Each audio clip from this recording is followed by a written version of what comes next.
Salamanca, Guadalajara. ¿Qué significa? Es el primer paso hacia la normalización del abasto de combustible en la zona metropolitana de Guadalajara. Sin embargo, expertos y autoridades señalan que el restablecimiento total del abasto podría ocurrir en un plazo de entre 7 y 10 días, es decir, para finales de la próxima semana o para la última semana de enero. Es cierto que las medidas adoptadas por Pemex y el gobierno de López Obrador han significado un cambio en la vida cotidiana de cientos de miles de mexicanos. Es cierto que hemos visto fotografías que no nos gustan, filas kilométricas para cargar combustible, robos de pipas, corrupción en las estaciones de abastecimiento de combustible. A pesar de ello, es innegable que la mayoría de los tapatíos ha estado a la altura de la coyuntura. Un compromiso que podríamos hacer como conductores es utilizar el automóvil de forma más racional, quien lo pueda hacer. Por supuesto que es cómodo subirte al auto y hacer todo más rápido, pero esta crisis nos está demostrando que sí es posible sustituir algunos de nuestros recorridos por otros modos de transporte. Caminar, bicicleta, transporte público, compartir el auto. Es decir, hacer de la necesidad virtud. Segundo, la exigencia por un transporte público digno debe estar en el centro de las prioridades ciudadanas. No es posible que una ciudad tan importante en América Latina como es Guadalajara, con un dinamismo económico y cultural innegable, tenga un transporte público del quinto mundo. Pidamos que se deje de invertir en infraestructura inservible para el automóvil, que solo amplía espacios que se llenan de tráfico y esos recursos se canalicen al transporte público. La solución está ahí y la crisis nos demostró nuestra insana dependencia del otrora llamado tesoro negro. Soy Enrique Tucen y comenzamos Cara a Cara. En esta mesa dialogan todas las ideas, se genera la noticia y se dicen las cosas. Cara a Cara, la información clara y precisa en voz de sus protagonistas. Cara a Cara, con Enrique Tucen.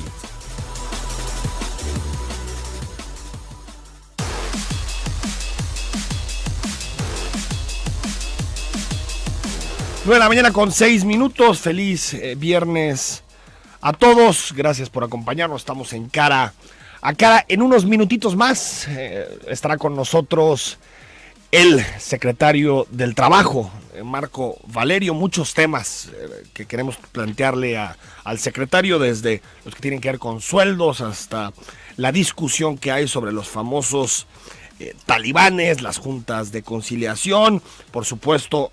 ¿Qué dejó en la Agencia Metropolitana de Seguridad? Fue el titular de la Agencia Metropolitana de Seguridad hasta hace muy poquito, y por supuesto todo el debate sobre los rezagos que hay en la propia Secretaría del Trabajo. Por lo tanto, si le quieres hacer una pregunta al secretario, está el WhatsApp abierto 33 18 80 76 41. Se cumplen ya 2 semanas, más de 2 semanas de la estrategia de Andrés Manuel López Obrador, que inició, él dice que desde el 20 de diciembre, pero que se cerraron los ductos el 2 de enero de este año.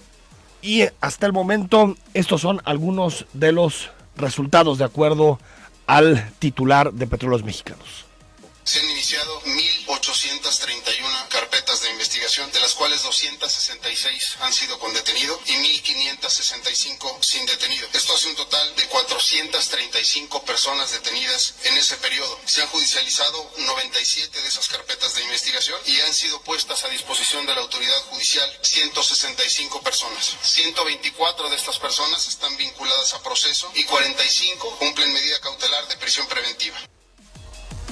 ¿Cómo terminamos la semana en este tema? Así, 1.831 carpetas de investigación, se han detenido a 435 personas vinculadas al robo de combustible. De acuerdo a cifras también del gobierno federal, han evitado el 90% del robo de combustible. Ya veremos si después eso impacta en el costo de la gasolina o incluso en los estados financieros de Petróleos Mexicanos, pero esas son las cifras de acuerdo al presidente de la República y a su equipo de trabajo. El asunto de fondo aquí no es solamente la detención de personas vinculadas al negocio del huachicoleo, del robo de combustible, sino que para que sea eficiente la estrategia y por lo tanto existan resultados a mediano y largo plazo, pues se tiene que, digamos, desmontar toda la trama que está detrás del robo de combustible. ¿Qué significa esto?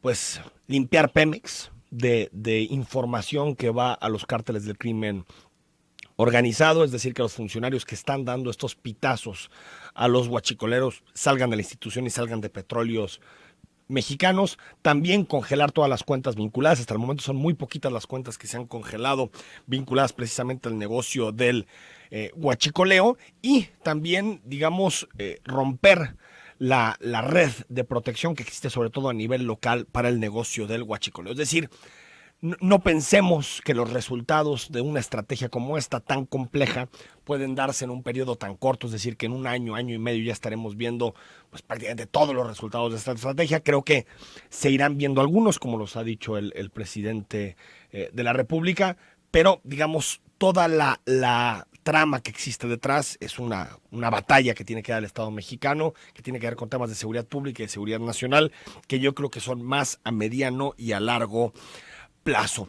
Llegó ayer por la tarde al Senado de la República la minuta sobre la Guardia Nacional. Hay que recordar que la Guardia Nacional es el proyecto de seguridad, la columna vertebral de combate a la violencia para el presidente López Obrador. Ha generado muchísima polémica este tema, y cuando parecía en la Cámara de Diputados, o sea, cuando parecía que lo que se aprobó en la Cámara de Diputados ya significaba pues digamos un paso más allá en la militarización del país. Ayer el presidente López Obrador dijo que no estaba conforme y que quería que volviera el transitorio en las negociaciones en el Senado. Entonces prácticamente va a quedar igual, como si fuese una reedición de la Policía Federal, que ya sabemos pues que no funcionó, no por culpa de los elementos, sino porque desde que se creó en el gobierno Zedillo no se le dio fuerza. Actualmente pues son 40,000 elementos, la mitad son efectivos, la otra mitad tienen que ver con funciones administrativas, o sea, no se consolidó la Policía Federal, por eso estamos hablando de la Guardia Nacional, pero no es para cambiarle de nombre. Empieza el debate en el Senado. Necesita el partido o la coalición de partidos que respalda a López Obrador, necesita 2/3 partes de los senadores para hacer los cambios constitucionales, es decir, los cambios necesarios en el Senado para terminar aprobando una minuta, y después esa minuta tiene que ir a los estados, tiene que ir a las entidades federativas, y al menos 17 entidades federativas tienen que aprobar el proyecto de cambio propuesto por Andrés Manuel López Obrador para que entre en vigor los cambios constitucionales. Este proyecto es defendido por el propio presidente, pero hay muchas organizaciones de la sociedad civil, especialistas en materia de seguridad, que dicen que esta no es la solución, que en realidad lo que hace la Guardia Nacional es normalizar algo que es anormal, es decir, que el ejército esté haciendo labores de seguridad pública, que las fuerzas castrenses no están ni entrenadas, ni capacitadas, ni tienen el chip para atender temas de seguridad pública, sino están preparados, entrenados y disciplinados para la guerra, que es otro tema muy distinto a las características que necesita la policía para poder intervenir en temas muy puntuales de seguridad pública. Y hay algunas claves que nos pueden ayudar a entender qué es la Guardia Nacional. Está integrado por elementos de la Policía Naval, Militar y Federal. Al principio la Guardia Nacional estará adscrita a la Secretaría de Seguridad Pública y Protección Ciudadana. Sin embargo, la disciplina y la capacitación estará a cargo de la Secretaría de la Defensa Nacional. Por lo tanto, se sujetarán a una disciplina homologada a la militar. Tendrán un régimen paralelo a las de las Fuerzas Armadas. Sus tareas irán desde salvaguardar la vida, la libertad, la integridad y el patrimonio de las personas. Es decir, tiene posibilidad la Guardia Nacional de meterse a temas relacionados con la seguridad pública y con asuntos que estaban sobre todo en competencia de las policías. A partir de la entrada en vigor de la reforma constitucional, el Congreso de la Unión tendrá un plazo de 90 días para expedir la ley de la Guardia Nacional, es decir, vendrán otros debates que tienen que ver con las leyes reglamentarias en la materia. Deberá ejercer sus funciones de seguridad pública a través de una estricta coordinación con autoridades estatales y municipales. Este punto se metió en la minuta por peticiones, sobre todo de algunos partidos políticos que acompañaron a Morena en la aprobación de esta legislación. El plan de López Obrador es que la Guardia se desplace gradualmente, distintos elementos de la Defensa Nacional y la Marina Armada se desplacen precisamente a la Guardia Nacional, con la idea de llegar a final de sexenio a un cuerpo integrado de más o menos 100,000 elementos reclutados en todo el país en esta materia.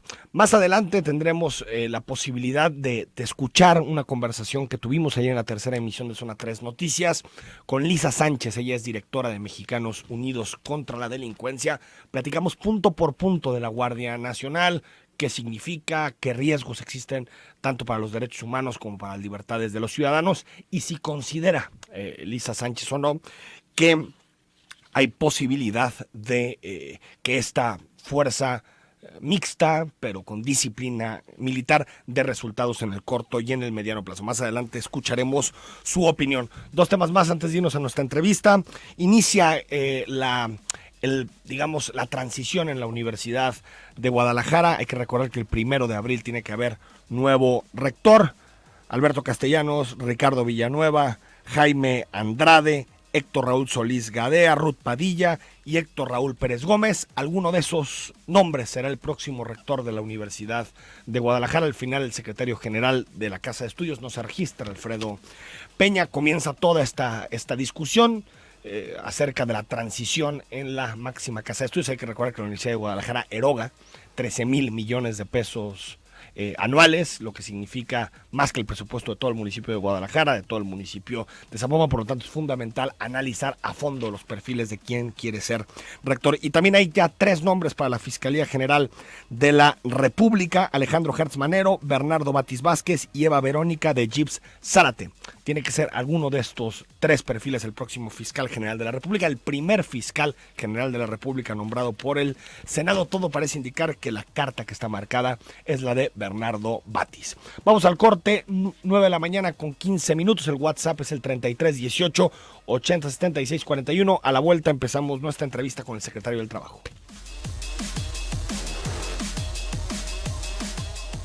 9 de la mañana con 19 minutos. Gracias a todos los que nos escriben a través del WhatsApp 3318 8076 41. Ya es viernes y está con nosotros en entrevista Marco Valerio, titular de la Secretaría del Trabajo. Secretario, ¿cómo estás? Enrique, buenos días a todos. Feliz año, no tener la oportunidad de saludarte. Feliz año al auditorio, por supuesto. Ya tarde en enero, pero con mucho ánimo. Bueno, se vale, durante todo el mes de enero se vale decir feliz año, ¿no? Claro ya sí. En febrero ya estaremos hablando de otras cosas. Secretario, antes de comenzar con asuntos vinculados a la Secretaría del Trabajo, me gustaría que nos hicieras, tu último puesto fue la Agencia Metropolitana de Seguridad. Me gustaría que nos hicieras una evaluación de qué pasó con la Agencia Metropolitana. Hay quien dice, fue un fracaso, se pusieron muchas expectativas en esta institución. ¿Qué pasó con la agencia? Digo, yo te aprecio mucho. Yo había dicho que nunca más iba a hablar de la agencia porque hay gente que hoy está encargada de eso, pero lo voy a hacer por quién eres tú. La agencia por ningún motivo es un fracaso. La agencia va a seguir. La agencia, en realidad, los asuntos que se están dando son seguimiento de políticas públicas que la agencia propuso, nada más que en el gobierno anterior no había un apoyo formal del Ejecutivo Estatal. La Fiscalía, el gobernador. Por supuesto. Y bueno, ya en el presupuesto se genera un aumento para los policías y obviamente en el tema de la homologación salarial se va a dar. El control provisional preventivo que vimos en diciembre respecto a revisiones de motocicletas, me parece que es una ruta que nosotros estábamos dando como un esquema de prevención y de inhibición, y se está dando. Tan es así que en diciembre se redujeron primordialmente delitos de índole patrimonial. Por otro lado, lo que es el mapa geodelincuencial con el esquema de coordinación real va a continuar. El gobernador va a apoyar a la agencia, le va a dar un mayor presupuesto, pero además, no solamente eso, sino que forma parte ya de este gabinete de seguridad que se crea y que como consecuencia forma parte del esquema que lo ha anunciado el gobernador y que en la ruta a cortísimo plazo se creará la Policía Metropolitana en conjunto con la agencia. Entonces, hablar de políticas públicas, yo siempre lo he dicho, tiene su proceso y tiene su tiempo. Y siempre lo he hecho con el ejemplo análogo de la construcción de un edificio. Un edificio de un día para otro no aparece. Se tiene que hacer los estudios, se hace el esquema de la excavación, cimientos, y después de un proceso interesante y tiempo, va a ratificar. Entonces, por supuesto que no es un fracaso, al contrario, es un ejemplo de cómo la coordinación se debe de dar, y estoy cierto que lo que sembramos va a dar resultado para la ciudad. Hoy tenemos otra responsabilidad y con mucho gusto lo asumimos y vamos a entregar todo el esfuerzo para esto. Y quienes hoy tienen la responsabilidad en materia de seguridad, pues por supuesto que les deseo todo el éxito para que nuestro estado y nuestra ciudad tengan los mejores resultados en ese sentido. Entonces, no es un fracaso. Por supuesto que no. Y entonces, este año veremos despegar a la agencia Sin duda. metropolitana. Por apoyo del gobernador. Sin duda. Bueno, estaremos atentos. Tenemos que preguntar el tema porque fue tu último, Adelante. cargo y no hemos tenido la posibilidad, Marco Valerio, de platicar contigo. ¿Qué te encontraste en la Secretaría del Trabajo? Una instancia, tú lo sabes, en el sexenio anterior, muchos titulares, mucho cambio de secretarios. ¿Qué te encontraste ahí? Me da mucha tristeza decirlo. Una secretaría totalmente abandonada, sin conducción. Los que estuvieron al cargo no entendían dónde estaban parados. A mí me da mucho gusto, cuando yo platiqué con el gobernador actual, que se considerara la Secretaría del Trabajo en el gabinete económico y no como un tema social. ¿Por qué? Porque al final del día, la Secretaría del Trabajo, si se genera la paz laboral, si se genera la justicia laboral, se generan las condiciones para que en el Estado exista la inversión. Y si hay inversión, por supuesto que hay nuevos empleos en ese sentido. Entonces, no hubo conducción, no hubo ni siquiera un plan. Llegaban y, bueno, a mí me comentan que había secretarios que ni siquiera acudían a las instancias, a las oficinas como tal. Había otros que interesaban más en acaparar los expedientes de mayor valor y cuantía y los tenían en su oficina. Otros que llegaron por circunstancias que no sé por qué, sin ni siquiera conocer, ni siquiera de manera ambigua el tema, llegaron y ya una conclusión fatal de la Secretaría, una conclusión, 5 secretarios en un sexenio, ningún proyecto en materia de capacitación real, ningún proyecto en materia de buscar que se cumpliera espontáneamente a los empleadores o las fuentes de trabajo todo lo que son las normas en materia de trabajo. Al contrario, un área de inspección eminentemente corrupta, que nos encontramos que de miles de expedientes ninguno tuvo una conclusión sancionatoria, al contrario. O sea, de miles de expedientes que se abrían por irregularidades. Según esto en el esquema de inspección, porque la Secretaría del Trabajo tiene una facultad de inspección. Que es de las más importantes. Digo, no, para ver que estén las condiciones laborales para los trabajadores, sin duda, todo eso, ¿no? Y seguridad en el trabajo, etcétera, etcétera. Ninguno concluido, casi todos caducos, es decir, no operaban el tema. Y bueno, nos encontramos que acudían más a extorsionar que a provocar que las condiciones del trabajo fueran idóneas. O sea, los inspectores acudían más a extorsionar a quién, a los empresarios, a los creadores del trabajo. Sin duda. Es una de las áreas que hemos pedido a la Contraloría del Estado analice. Son miles de expedientes que no concluyeron con un tema sancionatorio. Me parece algo muy complicado. Ya hablando... Y lo sabían, perdón, Marco Valerio, lo sabían los secretarios. O sea, ¿sabían esto? O, digo, de lo que conoces, lo que has visto. Supongo que deberían de saber. No sé si no sabían que tenían esas facultades o en su caso ni siquiera tenían la posibilidad de analizar cuáles eran los procesos. Me parece muy complicado y muy delicado que haya existido ese tema. Ya será la valoración de las autoridades correspondientes. ¿Pero está como para meter denuncias o solo va a decir la Contraloría? No solamente de denuncias, sino también de responsabilidades de servidores públicos. Este país tiene que sancionar no solamente al que actúe mal, sino al que también por omisión no actúe correctamente, porque es por eso que las instituciones no avanzan. Entonces, vamos a evaluar. Y ya en el tema más delicado, que es la Junta de Conciliación y Arbitraje, una junta... la Secretaría del Trabajo tiene el segundo archivo más grande del Estado, archivo el cual está en las peores condiciones que he visto yo, un archivo formal, con expedientes podridos, en cajas en el suelo, mojándose, una bodega, tiene varias bodegas sin luz, ni siquiera hay estantería, cajas una por otra encima, animales adentro, en fin, me parece una irresponsabilidad total cuando ahí se da el proceso y la certeza de que los procedimientos se vayan realizando o desarrollando adecuadamente. Por eso extirpaban expedientes, quitaban una hoja y quién sabía si existía o no. Hay un rezago de más de 100,000 expedientes, 14,000 amparos pidiendo a los ciudadanos que avancen los procesos. No había una conducción, Nos encontramos que algunos funcionarios se llevaban a sus casas papelería que nunca incorporaban a los expedientes y que ya en razón de la entrega-recepción nos las entregaron hasta por oficialidad de partes de O sea, pero manera como ingenua. expedientes que se llevan a su... Papelería, es decir, cómo inicia una promoción, se recibió en oficialidad de partes, se incorporaba a alguna junta, pero nunca la incorporaban o la acordaban en el expediente correspondiente y se lo llevaban a su casa. Nos regresan ya en la entrega-recepción expedientes de 2011, bueno, papelería o promociones de 2011, 12, sin acordar, y por eso no avanzaban los expedientes. Hay expedientes de 1989 para emplazar a la firma de un contrato colectivo. Me parece ocioso que existan esos expedientes al día de hoy. Entonces, nunca hubo una valoración, una depuración y, por supuesto, un interés de que existiera la verdadera justicia laboral en el Estado. Entonces, una instancia atravesada por la corrupción. Total. Eso es lo que te has encontrado en este momento. Totalmente, ¿Va a haber denuncias sin duda. de parte de la Secretaría del Trabajo o de la Contraloría? Van razón, yo creo que quiero fundamentar todo el tema y por supuesto hacer un procedimiento de la mano de la Contraloría. En lo que corresponde a nosotros, en el tema de entrega-recepción lo vamos a hacer. Tenemos entendido que inclusive las instancias donde hoy por hoy está la Secretaría del Trabajo, nunca hubo una entrega-recepción ni siquiera de la obra. Entonces ahí no solamente las responsabilidades como tales, sino quién después tuvo que invertir dinero en una obra que no está recibida. ¿En qué condiciones?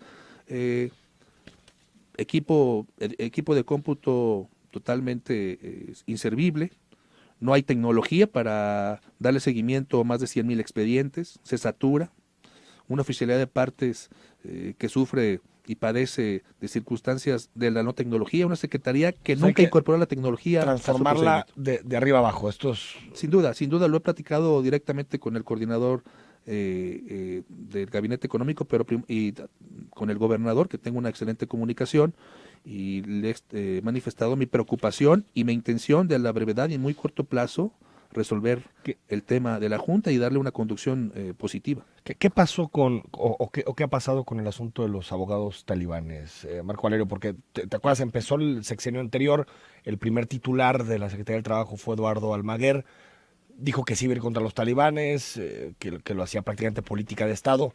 ¿Qué pasó? ¿Cuál es la situación actual de los abogados talibanes? A ver, lo que sucedió hace 6 o 5 años fue una novela, porque quien estuvo al frente al principio de la Secretaría del Trabajo, después estuvo al frente de la Fiscalía, y yo no vi esos procesos.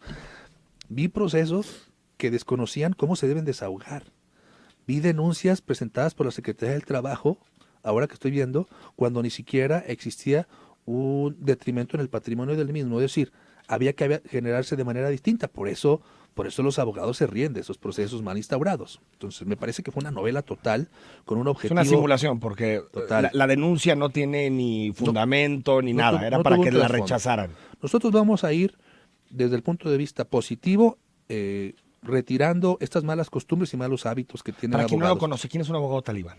Para quien no lo sabe, el auditorio. Un abogado talibán es el que se aprovecha de la corrupción y de la falta de conocimiento en el área laboral y que se incorpora para poder tener un ingreso ilegal en razón de la generación tan grande de los laudos. Es decir, por poner un ejemplo, querían formar parte y forman parte de unos honorarios de un laudo de 30 millones de pesos en contra del CIAPA. En esencia, los talibanes más abusan de los juicios laborales en contra de OPDs, que son el tema gubernamental, y se aprovechan de que en el tema de gobierno, en el pasado, no había una atención directa por parte de las áreas jurídicas. En el tema particular... Entonces van con un empleado que perdió su plaza, le dicen, oye, vamos a demandar. No negocies, vamos a generar un laudo que sea interesante y vas a ganar, y en razón de eso tenemos un porcentaje devastando instituciones. Y bueno, yo estoy de los convencidos que la justicia que no se genera de manera expedita o rápida no es justicia. ¿Tú tienes nombres, Marco Valerio, de quién está ejerciendo como abogado talibán? Son despachos, si no me quieres decir los nombres, lo entiendo, pero despachos grandes, chiquitos. Hay de todo. Han acumulado mucho dinero, la verdad. Sin embargo, insisto, lo han hecho más en razón de la falta de interés de poder fortalecer instituciones. Pero sí sabes quiénes son. Sí, sin duda. Los abogados talibanes. Sin duda. Y también lo sabían los exsecretarios de Trabajo. Sin duda. Y no hicieron nada. Absolutamente nada. ¿Cómo lo interpretas? O sea, acordaron con ellos, pactaron con ellos. Omisión, falta de conocimiento, hay rutas jurídicas muy claras sobre cómo poder hacerlo, el fraude procesal, instaurarlos en los temas. Yo le he pedido al presidente de la Junta y a los 17 presidentes especiales de las juntas que trabajemos en razón de la legalidad y en razón de que cuando entendamos que existe un proceso en este sentido, para obstaculizar o para acelerar, sea cual sea, es decir, violentando los debidos procesos, nos lo señalen y poder valorar las denuncias respectivas en su caso. Vamos a actuar con mano firme, como siempre hemos sido nosotros, pero además en el entendido de que tenemos que fortalecer una institución que se habla mucho de la reforma laboral, es una institución que no va a desaparecer la Junta a corto plazo. Desahogar los 100,000 expedientes va a llevar un buen tiempo. Ahorita hablamos sobre la ley de justicia laboral, nada más para dejar el tema de los talibanes. ¿Te comprometes a que la práctica desaparezca? Sin duda. ¿En cuánto tiempo? Vamos a generar todo el tema evitar todo el tema del coyotaje. De manera paralela vamos a certificar despachos que tengan buenas prácticas en la ruta con la Procuraduría General del Trabajo, y en ese sentido vamos a poder generar de manera transparente que el ciudadano sepa quién lo puede defender de manera correcta y que son despachos certificados. Porque esto afecta al gobierno, a las finanzas públicas, pero también al empresario, también al trabajador. Sin duda. Todos salimos perjudicados de esta Entonces, dinámica. ¿Un año o 2 años? Este año vamos a iniciar nuestro proceso de certificación, vamos a vincularnos con la Barra Mexicana de Abogados, con la ANADE, que es los abogados de empresa, y por supuesto vincularnos con las universidades para poder certificar el tema de buenas prácticas y dar una lista de abogados y despachos que promueven la actividad jurídica en materia laboral de manera correcta. Los que no, pues tendrán su castigo formal y por supuesto que de manera directa estaremos atentos para presentar las denuncias. Este año habrá resultados entonces. Vamos al corte, seguimos con Marco Valerio unos minutos más. Con 38 minutos está con nosotros Marco Valerio, secretario del Trabajo. Ya están llegando varios comentarios y mensajes al 33 18 80 76 41. ¿Cuándo se aprobó, Marco Valerio, la nueva ley de justicia laboral? ¿Fue 2016 la aprobación? Bueno, sí, falta la reforma constitucional. Las leyes secundarias aún en lo general no se han dado. Se han dado pequeñas reformas. Que lo que hace es desaparecer las juntas de conciliación y mandarlos al Poder Judicial. Es la creación de juzgados laborales. En el entendido, recordemos que prácticamente hace menos de un año estaba la renegociación del Tratado de Libre Comercio y como consecuencia había la obligación de, entre otras, el tema del salario mínimo, que se generó hace algunas semanas la aprobación a 102 pesos en lo que es la zona que nos corresponde, pero también hablaba de la generación de tribunales o juzgados laborales, que no existiera un tema tripartita, es decir, hoy por hoy está un presidente y un representante laboral y un representante de los empresarios en cada una de las juntas. Sería únicamente un solo juez en materia laboral, pero es un proceso que no desaparece las juntas, es decir, se va a trabajar de manera paralela. Para empezar... Por un tiempo, ¿no? Pero se supone que tienen que ir desapareciendo las juntas. Sí, pero a ver, yo pregunto.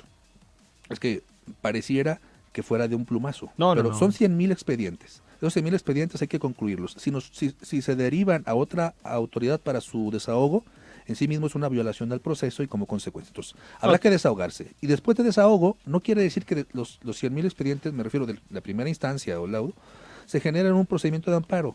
¿Quién va a ser la autoridad responsable para esos efectos? Entonces, va a ser un proceso de muchos años. Las juntas van a tener un proceso de desahogo todavía en el mediano y largo plazo, y en ese sentido no podemos desaparecerlas. Aunque hay como un vacío jurídico, ¿no? Porque pues, tenía que haber como una especie de ley de transitoriedad para pasar de un modelo a otro. En este momento pues se tienen que desahogar unos con la Junta, pero que los nuevos ya van a los tribunales. Todavía no existen los tribunales. Para empezar, en 2019 ni hay presupuesto, ni por supuesto método de elección. Entonces, una cosa es que exista el tema en materia, propuesta en materia constitucional, es un proceso que da más certeza en razón de la celeridad, que privilegia el tema de la conciliación, que nosotros, con independencia de eso, nosotros vamos a hacer un procedimiento de conciliación, privilegiar la conciliación. Desde el día 6 de diciembre lo hemos hecho, porque entendemos que si se genera la conciliación en la mesa previo, no solamente es dar justicia a las dos partes, sino realmente entender No, despresurizar el sistema de justicia, ¿no? Es O sea, correcto. la conciliación en materia laboral es fundamental. Ahora, entonces, por lo que me dices, no vamos a pasar al modelo del Poder Judicial durante un buen tiempo.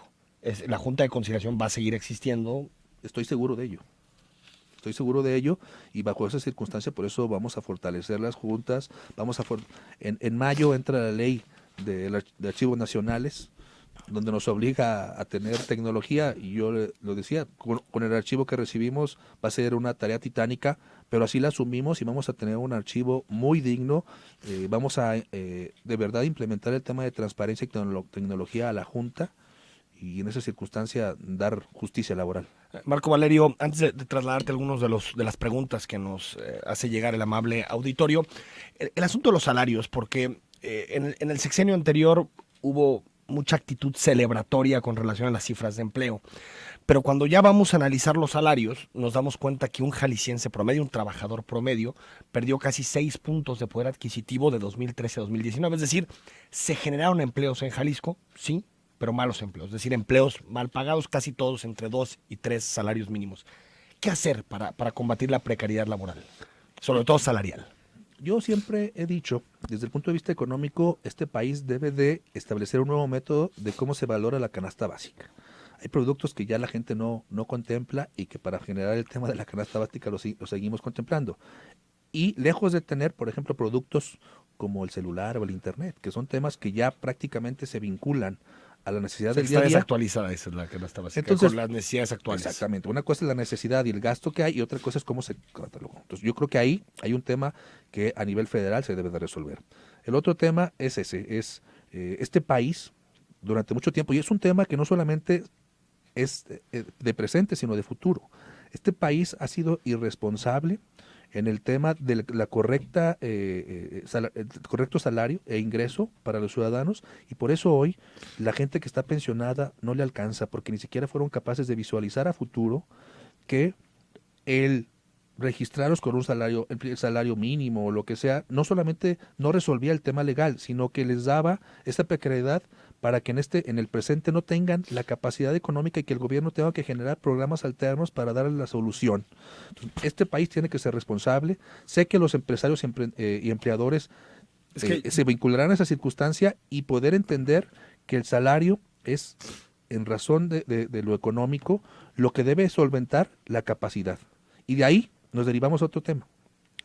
Jalisco se festejaba, sí, 5% de gente que no tenía un ingreso o un trabajo, y el 95% sí, pero del 95% había muchos que no les alcanzaba a poder generar y solventar sus necesidades. Incluso pobreza laboral, que es lo nuevo, trabajar 40 horas, 45 horas a la semana y aún así ser pobre. ¿Qué puede hacer la Secretaría del Trabajo, qué puede hacer el gobierno del Estado para que se revaloricen los salarios? Nosotros lo que vamos a hacer es poder hacer un gran esfuerzo en materia de capacitación, vinculación, entender que este mundo laboral a nivel internacional ya no demanda títulos, si eres abogado, maestro, o tienes tu maestría o tu doctorado. Ya ahora lo que se demanda son certificarse o validarse en habilidades, saber en qué eres bueno y bajo esa circunstancia cómo te puedes incorporar a la actividad económica en ese sentido. Vamos a incorporar un tema de capacitación en conjunto con otras secretarías para incorporar al tema económico y se incorporen a lo que realmente les pueda generar circunstancias. Vamos a hacer la vinculación entre el empleador y los empleados para destinarles y capacitarles en las áreas que ellos nos demanden. Capacitación, entonces, ¿no? Legislaciones no. No estás pensando en legislaciones para mejorar los salarios de la gente. Capacitación me parece que es lo que hace falta. Estoy cierto. Tenemos pláticas con lo que es la Fundación Carlos Slim y comparten la idea de nosotros, esa visión de poder capacitar a los jaliscienses y a los mexicanos. A nosotros nos corresponde a los jaliscienses y en esa ruta se ha dividido el estado en 8 regiones con entender cada región en qué se desarrolla y qué demandan los empleadores y bajo esa ruta nosotros de manera responsable capacitar para que puedan ingresar e incorporarse a esos esquemas. Certificaciones para quien cumple con las prestaciones de ley, certificaciones para quien paga salarios justos, para quien no hace una diferenciación entre salarios de hombres y mujeres. Entonces, son cosas que puede hacer el Estado a través de la supervisión y que pueden tener un impacto en la masa salarial. Yo quiero poner un ejemplo.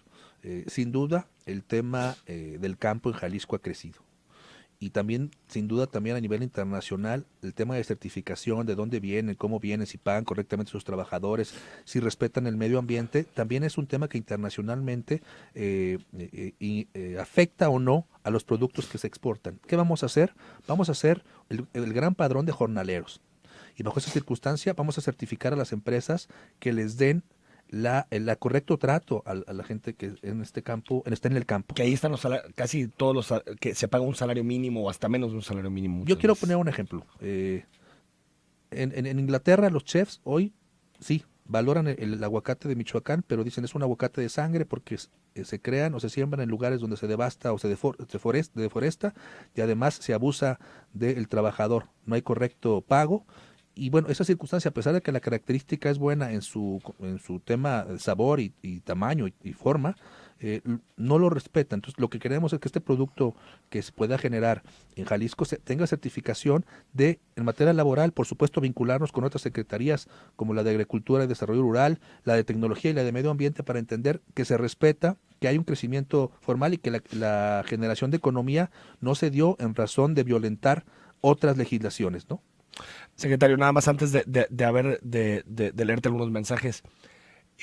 Tú sabes que la brecha salarial entre hombres y mujeres, entre salario por el mismo trabajo, es de 18%. Es decir, un hombre por el mismo trabajo, en comparación con una mujer, gana 18% más. Esto tiene que ver con supervisión, tiene que ver con actitudes misóginas, incluso machistas que existen en empresas. ¿Qué se puede hacer en el tema de la brecha salarial? Por supuesto que vamos a certificar a aquellas empresas que estén respetando el tema y promoviendo el tema de equidad de género y respeto a estas circunstancias, y no solamente en el tema de equidad de género, también con el tema de discapacitados. Vamos a certificar, a incentivar, a promover esquemas no solamente en el tema económico, sino también en el tema social, de reconocimiento a empresas que realmente incentiven y promuevan este tipo de actividades. ¿Certificaciones entonces? Sin duda. Lo vamos a hacer, certificaciones.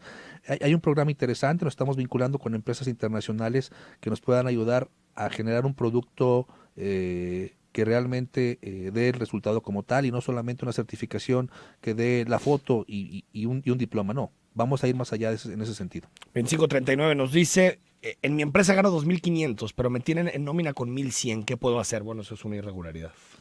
Yo lo invitaría a que pueda estar con nosotros, mis redes, Marco Valerio Pérez Goyaz, o Marco Valerio, arroba Marco Valerio GDL, pero acudir a la Procuraduría General del Trabajo, en la calle Palmas 96, presentar su denuncia. Nosotros lo que hacemos es solicitamos, ya sea valorando el tema, una carta de invitación al empleador para que cumpla cabalmente, o en su caso la inspección directa para, si no es así, sancionarlo en ese sentido. Se puede anónimo, ¿verdad? Se puede anónimo. Sin duda. No tenemos ningún problema en ese sentido. 4682, hola, buenos días. Una pregunta al secretario. Yo era trabajador de la Secretaría, ingresé en el 95 y me despidieron en el 2009. Demandé, pero me tocó un abogado talibán que se vendió a la propia Secretaría. ¿Se puede revisar mi caso, ya que hay muchas anomalías y sobre todo corrupción? Señor secretario, gracias y felicidades, te dice. Te paso ahorita el contacto. Gracias, sí, hay que revisar si no está sobreseído, ¿no? Y ya la si no ha causado estado, y por supuesto ya es cosa juzgada, pero con mucho gusto lo valoramos. 8523 nos dice, buenos días, buen programa, las juntas de conciliación son un nido de corrupción. Yo soy patrón y me hicieron pagarle a una persona que nunca trabajó conmigo. Su caso lo llevó un talibán y las pruebas que nosotros presentamos no fueron válidas para el presidente de la Junta y perdimos el caso. Bueno, de estos hay miles. Quiero comentarles que el día 21 de diciembre tuvimos una reunión con los 17 presidentes de las juntas especiales y el presidente, y lo que hemos pedido es que exista una homologación en materia de criterios de aceptación o no de pruebas. Es decir, una junta no puede variar en la valoración de aceptación o no en razón de únicamente ser diferente junta, ¿no? Cada una tiene una competencia diferente, o en su caso una región diferente, pero vamos a darle certeza al ciudadano, a las partes, a los justiciables, para que sepan que será una sola valoración respecto al tema de las pruebas. Vamos al corte si quiere, secretario, y te trasladamos unos mensajes más. Pues.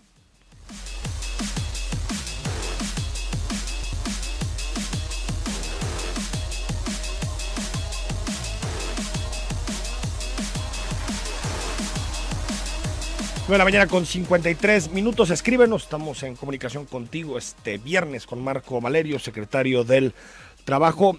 Secretario, empleos, ya hablamos un poquito del salario y qué piensa hacer en materia salarial, pero estamos viendo ya cerramos 2018 con menos creación de empleo con relación a 2017. No sé si te preocupa que en 2019 se genere poco empleo. A ver, realmente lo que nos interesa a nosotros es que se genere empleo con calidad, que el que tiene un ingreso solvente sus necesidades.